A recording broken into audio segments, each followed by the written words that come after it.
বগুড়া ৬ আসনের উপনির্বাচন ও শেরপুর ৩ আসনের নির্বাচনে চলছে ভোট গ্রহণ। সকাল ৭:৩০টায় শুরু হয় ভোট গ্রহণ, চলবে বিকেল ৪:৩০টা পর্যন্ত। তবে সকালে ভোটার উপস্থিতি কিছুটা কম, বেলা বাড়ার সঙ্গে সঙ্গে তা বাড়তে পারে। এদিকে ভোট সুষ্ঠু করতে মাঠে কাজ করছে র্যাব, বিজিবি, পুলিশ সহ বিভিন্ন আইনশৃঙ্খলা বাহিনীর সদস্য। এদিন সকালে বগুড়া ৬ আসনের বিএনপি প্রার্থী হাসনা জাহান বালিকা উচ্চ বিদ্যালয় কেন্দ্রে ভোট দিয়ে জয়ের আশা প্রকাশ করেন তিনি। এদিকে একই সময়ে সেউজগাড়ি প্রাথমিক বিদ্যালয়ে ভোট দিয়ে জামায়াত প্রার্থী আবিদুর রহমান সোহেল তার কর্মীদের হেনস্থার অভিযোগ তোলেন।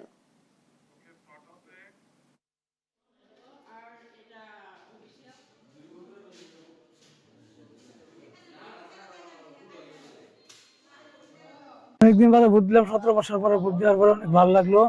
শান্তশিষ্ট ভাবে ভোট দিলাম। দীর্ঘদিন পরে ভোট দিতে পারলাম এবং লাইন ধরে সুষ্ঠুভাবে সুন্দরভাবে ভোট দিলাম। দর্শক, শেরপুর ৩ ও বগুড়া ৬ আসনের নির্বাচনে চলছে ভোট গ্রহণ। এ নিয়ে আরো জানাতে শেরপুর ও বগুড়া থেকে সরাসরি যুক্ত হচ্ছেন সহকর্মী ইউসুফ ভূঁইয়া ও আলিমুজ্জামান সাফওয়ান। শুরুতেই যাচ্ছি শেরপুরে।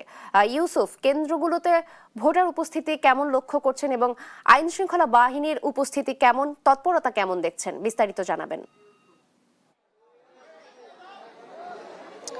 সকাল 7:30টার সময় কিন্তু ভোট গ্রহণ কার্যক্রম শুরু হয়েছে এবং এখন কিন্তু ঠিক 9টা বাজে। এখন পর্যন্ত আমরা যতটুকু দেখেছি বিভিন্ন কেন্দ্র ঘুরে যে ভোটারের উপস্থিতি কিন্তু বেশ ভালো লক্ষ্য করতে পেরেছি আমরা। এবং সকাল থেকে এ পর্যন্ত আমরা বিভিন্ন কেন্দ্রে ঘুরে আইন শৃঙ্খলা রক্ষাকারী বাহিনীরও কিন্তু অনেক যারা নির্বাচনের ব্যবস্থার সঙ্গে যারা যুক্ত রয়েছে তাদের অবস্থান দেখেছি এবং তারা বলছে যে নির্বাচন সুষ্ঠু, অবাধ, সুষ্ঠু এবং নিরপেক্ষ করার জন্য যে ধরনের পদক্ষেপ নেওয়া প্রয়োজন সব ধরনের পদক্ষেপ কিন্তু আইন শৃঙ্খলা বাহিনী নিয়েছে এবং কোনো ধরনের ত্রুটি বিচ্যুতি যেন না ঘটে সে ব্যাপারে তারা লক্ষ্য করেছেন। এবং আমরা এখন রয়েছি রূপারপাড়া সরকারি প্রাথমিক বিদ্যালয় কেন্দ্র এবং এটি হচ্ছে শ্রীউরাদি যেই উপজেলা রয়েছে সেখানে। এবং সেখানে আপনি দেখতে পাচ্ছেন যে এই কেন্দ্রে কিন্তু 4,676 জন ভোটার রয়েছে এবং 9টি বুথ নিয়ে এই কেন্দ্রটি রয়েছে এবং সেখানে নারী ভোটার এবং পুরুষ ভোটার কিন্তু সমান তালে রয়েছে আমরা যতটুকু জানতে পেরেছি। এবং এই কেন্দ্রে কিন্তু কিছুক্ষণের মধ্যে যিনি বিএনপি প্রার্থী রয়েছেন তিনি আসবেন এবং ভোট প্রদান করবেন।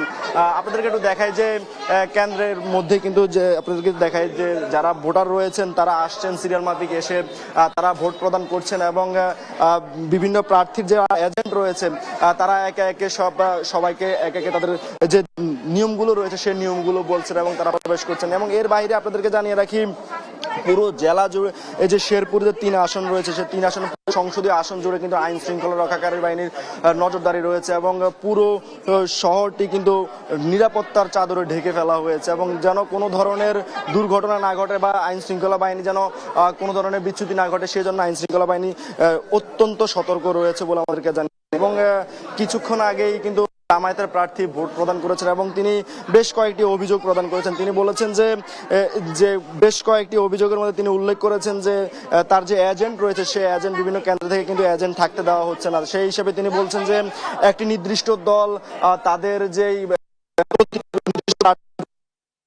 জন্য যে ধরনের পদক্ষেপ সেই ধরনের কথা বলতে চাই কয়েকজন প্রার্থীর সঙ্গে যারা রয়েছেন। আপনারা ভোট এসেছেন, এখন ভোটের পরিবেশটা ঠিক কেমন?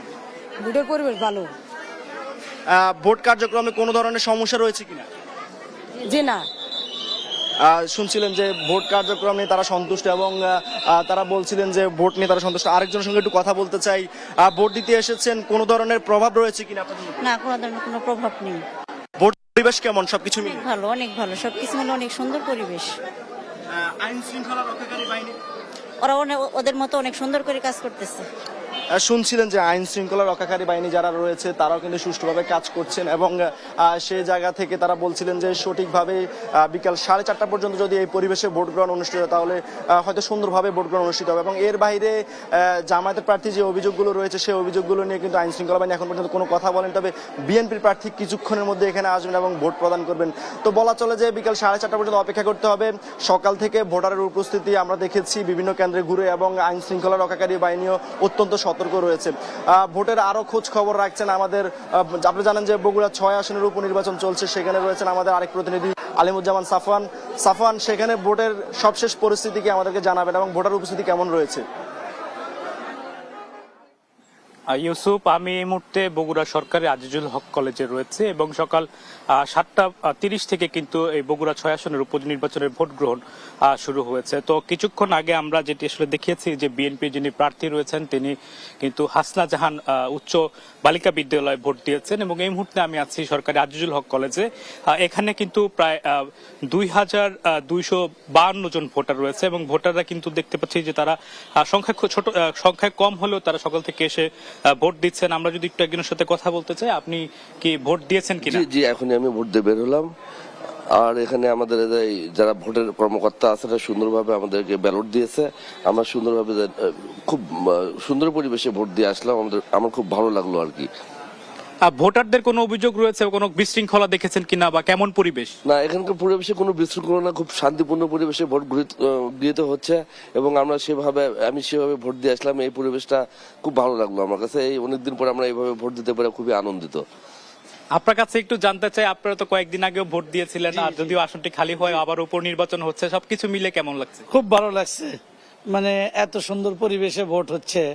আগেও যেরকম আছে এখনো সেরকম খুব সুষ্ঠুভাবে ভোট চলতেছে ইনশাল্লাহ। এটাই আপনাদের ভোটে যারা নির্বাচিত হয়ে আসবে তাদের কাছে কি প্রত্যাশা রাখেন? আমাদের বগুড়ার উন্নয়নের জন্য আমরা এটাই প্রত্যাশা চাই। বগুড়া যাই আসুক ভোটে, তাই বগুড়ার উন্নয়নটাই আমরা চাই, সবচেয়ে বড় ব্যাপার। এটাই হচ্ছে আমাদের চাওয়া, এটাই আমাদের চাওয়া পাওয়া ইনশাল্লাহ।